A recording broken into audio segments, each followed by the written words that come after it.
Pode perguntar? Não, aula normal. É aula normal. E aí, eu queria que essa aula fosse uma aula que vocês vissem lá. Já tá filmando? Eu botei agora pra dar uma testada aqui, velho. Tá virando a menzinha. Peço perdão a todos. Perdão a todos. Tá filmado. Vamos lá?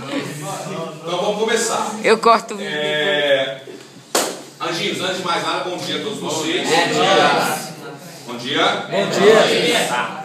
Nós já começamos a falar de romantismo, já falamos do princípio básico do romantismo no Brasil. Senta, monstro. Nós já falamos do princípio básico do romantismo, que é o nacionalismo, ou seja, o nosso romantismo, diferentemente do romantismo na Europa, ele lida com o nacionalismo a partir da criação. Ele lida com o romantismo a partir da criação de uma nação. Vocês concordam comigo que o Brasil tinha acabado de surgir? Sim. Sim ou não? Sim. Bom, nós éramos colônia, né? Então, o nosso romantismo está ligado à criação. Só que o que é uma nação? Uma nação é um conjunto de coisas. Um conjunto de símbolos, elementos nativos, de história, de cultura. E estávamos vinculados o tempo todo a Portugal. Então agora os artistas, os escritores, os intelectuais, o que eles queriam? Eles queriam construir culturalmente o nosso passado histórico. Então é literalmente criar um passado histórico na literatura do que nos representa. E nesse projeto, quem é o grande nome? O José de Alencar. José de Alencar é o cara aí do romantismo. Ele escreve todos os tipos de romance, ele escreve praticamente todos. Ele só não faz romance gótico, do romantismo, né? O Noite na Taverna do Álvares de Azevedo. Mas ele escreve romance histórico, romance indianista, romance urbano e romance regionalista. Ele tem um romance urbano que é o Senhora, que é quase um pré-realismo. Então ele é um grande nome. Aqui nós vamos analisar Iracema. Essa aula é uma aula em duas partes. Hoje eu vou analisar um pedaço do trecho selecionado aqui, e na aula que vem a gente vai para o outro. Esse trecho que eu estou analisando na aula que vem, inclusive eu vou fazer os itens dele. Ele é um trecho da penúltima prova da UNB, beleza? Da prova inteira. Então olha só, da prova inteira, só ele me dá os itens de 35 a 47 e os 54, 14, 13. Oi, 13. Antes de você começar a falar, qual foi o autor que você estudou na cidade? É o Álvares de Azevedo. A gente vai estudar, bebê. Noite na Taverna, é massa. Romance gótico. Pesado, mas é bem legal, né? Então a gente vai estudar lá no ultra romantismo. Mas por enquanto nós estamos no Iracema. Vamos ver hoje aqui. Esse é o trecho inicial. Esse é o trecho inicial. É aqui que começa o livro. Então vamos lá. Iracema. Além, muito além daquela serra que ainda azula no horizonte, nasceu Iracema. Então aqui a gente já tem de cara um evento histórico, né? Porque a palavra Iracema é a chave para a nossa compreensão. Iracema é um anagrama de uma outra palavra. O que é anagrama, né? Se você pegar as letras e redistribuir, você vai perceber que nós chegaremos em América, né? Então, a Iracema, que é, na obra, uma Índia, é uma Índia, que representa, né, o povo nativo daqui. Quem estava aqui antes da chegada do português? Então, o interesse deles era nesse sentido. Vamos criar um passado histórico dentro dos romances que nos permita construir uma identidade nacional. Presta atenção nisso. Então aqui o grande objetivo é a construção de uma identidade nacional. Para construir a identidade nacional tem que voltar na nossa origem. Somos filhos de quem? O que nós somos? Não é? Nós somos o nosso nome, a nossa filiação, filhos de quem, e o nosso local de nascimento. Concorda comigo? Concordo. Quando você nasce, qual é o primeiro documento que você recebe? Certidão de nascimento. Fulano de tal, filho de Beltrano e Ciclano, que nasceu em tal lugar. Está aqui, ó. Muito além daquela serra que ainda azula no horizonte, nasceu Iracema. Mas não é só a Iracema, a Índia. É Iracema, a terra. É a América. Somos americanos, não é? A referência à América é interessante, porque é justamente a chegada do português renascentista, grandes navegações, expansão marítima e comercial. Então, quando o Colombo vem e chega, quando o Cabral vem e chega, eles chegam a essa terra aí, que é a América. Beleza?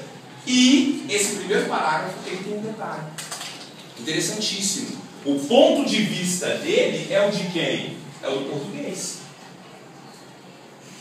É o do português dentro do navio. Olha lá, ele está dentro da caravela dele, bonitinho, lá está ele, né? Terra à vista. Além, muito além, olha o mar, muito além daquela serra que ainda azula no horizonte. Então, serra. O cara sai de Portugal, mar. Hoje é rápido, né? Essa época aí, de lá pra cá, o cara ficava 30, 40 dias, dentro do raio, não vai. Dentro do raio, não navio lá. Fedendo. Chega, não, fedendo, na podridão, né? Na podridão. Eles já não gostavam muito de banho, no navio não tem jeito. Então tá aqui a terra, está aqui a serra, o português daqui, olha só, além daquela serra que ainda azula no horizonte, olha aí, ó, nasce Iracema. Essa serra além do horizonte é o quê? Brasil. É o Brasil. Então ela não só é fruto do Brasil, nativa daqui, como ela é o próprio Brasil. Então você tem que fazer essa dupla leitura o tempo todo. Vamos lá. Vocês entenderam isso? Uhum. Iracema, a virgem dos lábios de mel. Virgem dos lábios de mel. Agora vamos descrever como é Iracema. Que tinha os cabelos mais negros que a asa da graúna e mais longos que seu talhe de palmeira. Olha a palmeira de novo. Fala, querido. Asa de graúna. Então vamos lá. Olha a palmeira de novo. Nós já vimos a palmeira em um outro texto de referência, não é? Na canção do exílio, minha terra tem palmeiras. Por que é a palmeira? Porque eu preciso de uma referência. Olha o português aqui. Que ano que é esse? 1500. Eu preciso de uma referência anterior a 1500 e da chegada dele em 1500. Anteriormente, a referência não é o pau-brasil, a referência é a palmeira. Nós já discutimos isso, né, na aula da canção do exílio. A referência ao pau-brasil é a referência à exploração do português. Agora, por que essa mulher é descrita de acordo com elementos da fauna e da flora? Né? Primeiro, porque é a descrição da própria terra. Sossega, menino. Sosseguem, quieta ou facho. É a descrição da própria terra, ou seja, vamos falar de elementos nativos daqui, ao mesmo tempo que é a caracterização dela. Olha que delícia que é a Iracema. Ela tem lábios de mel, né? Lábios doces, cabelos mais negros que a asa da graúna, uma ave típica da região, que é a região onde ela vive, que é das matas do Ipu, que fica lá no noroeste do Ceará. Então uma região específica, fala aí. É como se o corpo dela fosse a própria terra. É como se ela é a terra e ela é a Índia. É isso, essa mulher é um Frankenstein ecológico, naturalista, assim. Ela é fauna e flora, né? E o cabelo referência à palmeira aí, ó. Você lembra que o Brasil já tinha nome antes da chegada do português, né? O índios chamavam esse lugar aqui de Pindorama, terra de palmeiras. A referência ao mel não é à toa. Por quê? Porque o favo da jati, olha uma abelha aí, que produz o mel mais doce do mundo, ó. O favo da Jati não era doce como o seu sorriso. Essa mulher tinha um sorriso doce, lábios de mel. Nem a baunilha, você acha que é só sorvete? Olha aqui, ó. Nem a baunilha recendia no bosque como seu hálito perfumado. Cara, que delícia essa mulher. A mulher no meio do mato, uma Índia selvagem, ela tem hálito de baunilha. Fica você um dia, dois, sem escovar os dentes. Fica você. Ela não. Por que não? Porque eu estou, ao criar uma história para nós, você acha que eles estão falando exatamente como eram os índios? O que você acha? Claro que não. Então o romantismo ele é responsável por um negócio chamado, presta atenção, hein? Todas essas referências a ela aqui são referências que vão construir uma característica fortíssima do romantismo. Idealização. Então a Iracema é um ideal de beleza, é um ideal de mulher, é uma referência para que na nossa cultura tenhamos esses elementos como elementos importantes para nós. Então, nem a baunilha recendia no bosque com seu hálito perfumado. Mulher linda, né? Muito interessante. Mais rápida que a ema selvagem. Oh! Aí, ó. A morena virgem. E aí a gente tem. Aqui a gente tem um detalhe interessante. Carol, senta ali. Lá do outro lado do mundo, vai, sai daí, senta lá. Laís, vai pra lá, vai lá pra. Não, professor, eu vou sentar mais aqui. Não, vai estar no fim. Licença, vídeo. Oxe, tá doido. Olha esse canteiro. Então, parei aqui na parte da morena virgem. A gente tem que ficar atento à construção do texto e perceber que as palavras não estão aí à toa. É a segunda referência que ele faz. Ele já tinha nos falado que essa índia é virgem. Mas esse aspecto, essa característica da virgindade não está aí à toa. Quando eu falo que uma mulher é virgem, eu estou dizendo que ela ainda não teve uma relação sexual. Mas ela é só uma mulher? Não, é um continente. O que ela também é? Um continente. Ela é uma terra. O que é uma terra virgem? Não é. Não foi explorada. Então você está entendendo que esse momento é um momento literalmente antes de 1500? Sim. Não. Aqui, ó. O português já chegou aqui? Não. Não. O português ainda não chegou aqui. Então você está lendo a descrição da nossa terra pré-chegada do português.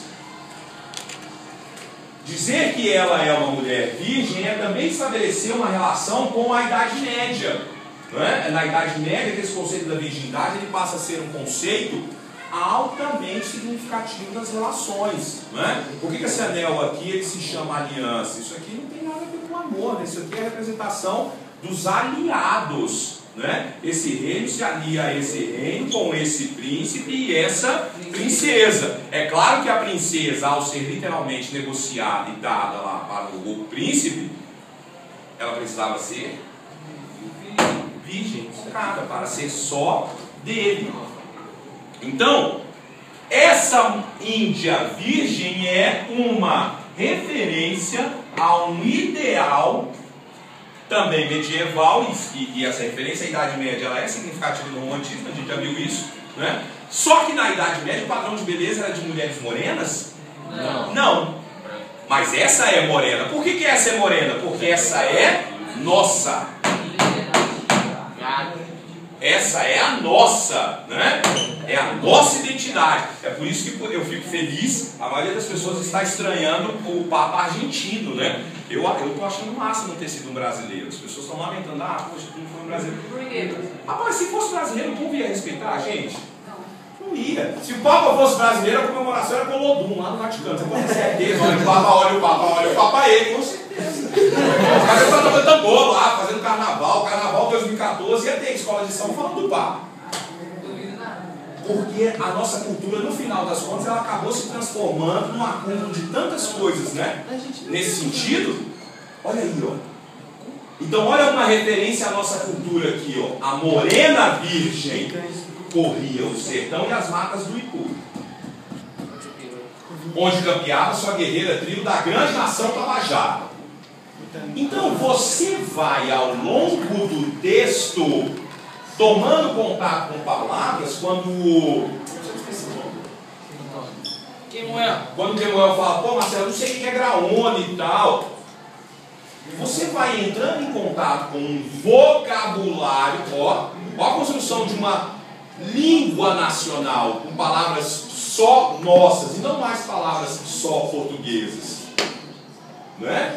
Graúna, Jati, Ipu, Tabajara, não é? O que é Tabajara? Tabajara é o nome da tribo. Assim como tem os tupis, né, do Guarani, os Caiapós, os Caiacangue, não sei o que, tem os Tabajaras, né?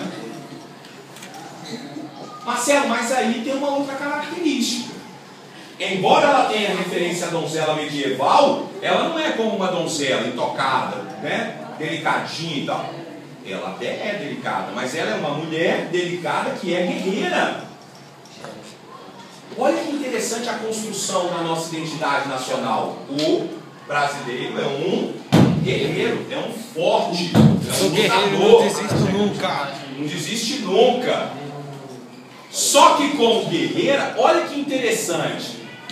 Ele dá duas informações aqui que, se você for analisar friamente e criticamente, não combinam, né? Ela é uma guerreira, beleza, ela corria de um lado para o outro. Virgem, mulher, sertão, índia, correndo, corre descalço, nua, pelada, solta, no mundo. Meu Deus. Livre, leve. Meu Deus. Leva a imaginar.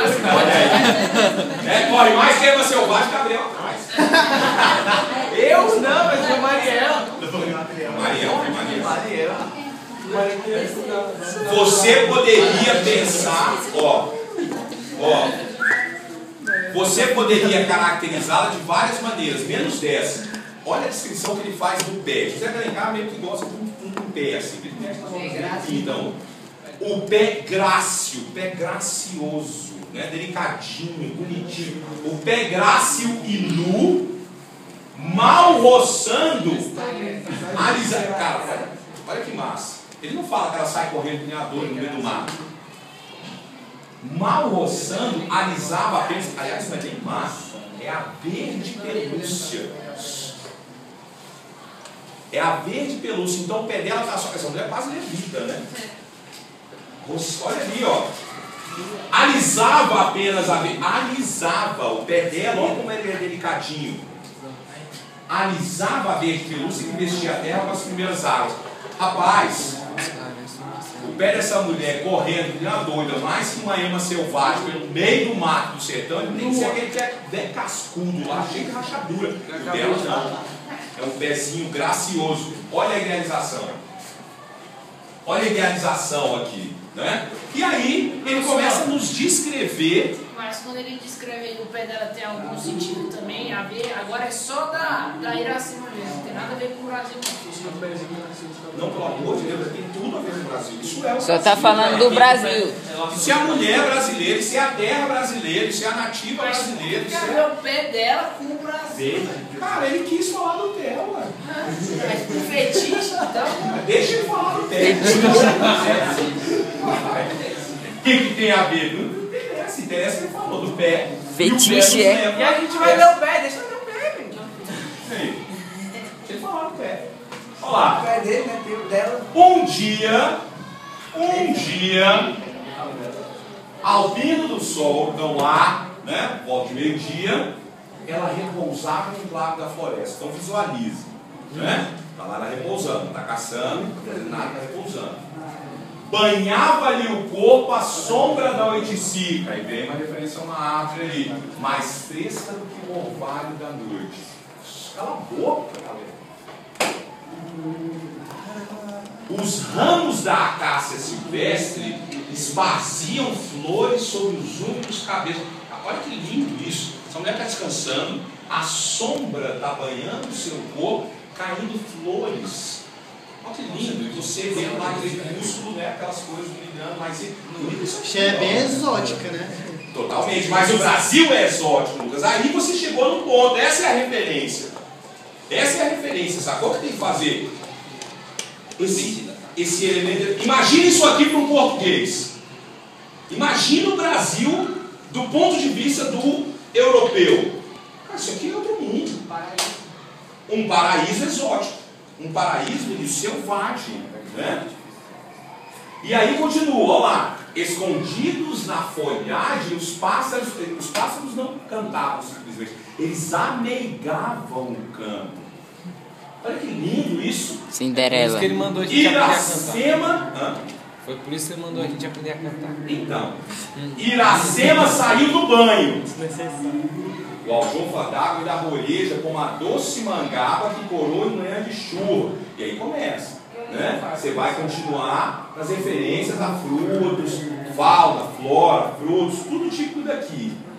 E aí essa parte, ó, enquanto repousa em pluma das penas do guará as flechas do seu ar.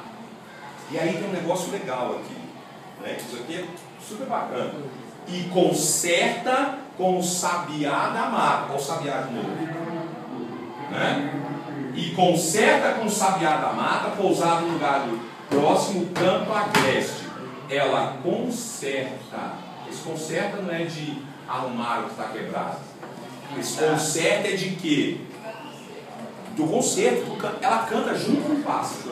Professor, mas aí seria ela ou os pássaros que já cantam? Ela canta Fiona. junto com o pássaro. Ela está em perfeita harmonia. Ela é o Brasil. Isso, aí nós vamos chegar aí. Então, se por um lado Iracema está em harmonia com o meio, então eu posso pensar na Iracema, o índio, o nativo, tranquilo com o meio. Mas eu também posso pensar que o próprio Brasil, antes da chegada do português, era uma terra harmônica. O português ele vai chegar e desestabilizar isso tudo aí, né? Na exploração, no corte da madeira, na retirada das riquezas, tentar converter o índio em escravo, trazer o negro africano também como uma força de trabalho escravo. Então, é assim que você tem que ler. A graciosa Ará, sua companheira e amiga, brinca junto dela. Às vezes sobe aos ramos da árvore e de lá chama a virgem pelo nome. E mais uma vez você tem que reforçar o conceito da virgindade. Só que agora já muito mais claro que você tem que fazer essa leitura dupla aqui, ó, simultaneamente, né? Harmônico o Brasil e harmônica a Índia com o meio, justamente porque não temos ainda a presença do português para quebrar essa harmonia, né? Então a ave sobe à árvore e chama a virgem pelo nome. Então ela é parte do meio. Ainda que você a considere somente como índia, não tem como você deixar de considerá-la como parte integrante do meio. Outras remexem o uru de palha matizado, onde traz a selvagem seus perfumes. A referência a ela agora como selvagem é justamente a referência ao momento anterior da chegada do português, que é um momento que se considera como o momento da civilização. Até 1500 nós estamos na nossa pré-história. Os alvos fios do grautá, as agulhas da jussara com que tece a renda e as tintas que matizam o algodão. Então, esse primeiro momento é o momento do Brasil harmônico antes da chegada do português. A partir da civilização fica a bagação. E onde é que isso começa? Eu vou até subir aqui para ficar claro. Eu vou só lançar isso aqui, mas a aula que vem já é a chegada do português.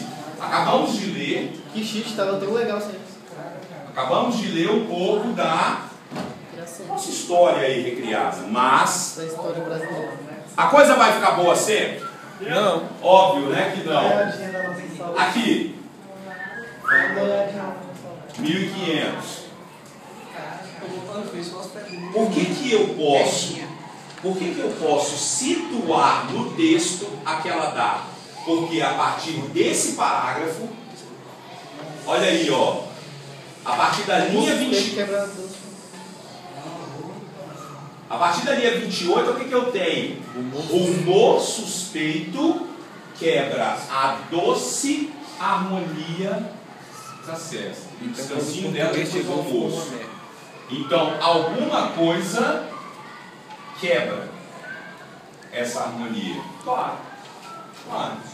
Quem vai chegar aí? O português. O português. Então, na próxima aula, nós vamos ver exatamente isso. Como que se dá esse contato? Não se esqueçam que estamos falando de uma idealização da história, tá? O que nós vamos ver aqui como o primeiro contato entre portugueses e os nativos não tem absolutamente nada a ver com o que foi a história. Vocês vão ver, inclusive, que aqui eles conseguem falar a mesma língua. Sério. Mais embaixo há um diálogo dos dois. Não foi assim que aconteceu, né? É uma visão poética, né? Eles chegaram com a sua língua e com a sua cultura e se impuseram sobre os nativos, beleza? Mas então hoje a gente fecha aqui, nossa aulinha fechando já ao meio-dia. Então, hoje a gente fecha essa parte aqui, beleza? Beleza. Até aqui tranquilo? Alguma dúvida, algum dilema aí? Então está claro que estamos lendo uma metáfora, né, da nossa história. Seja lendo como é uma Índia, seja lendo como uma terra.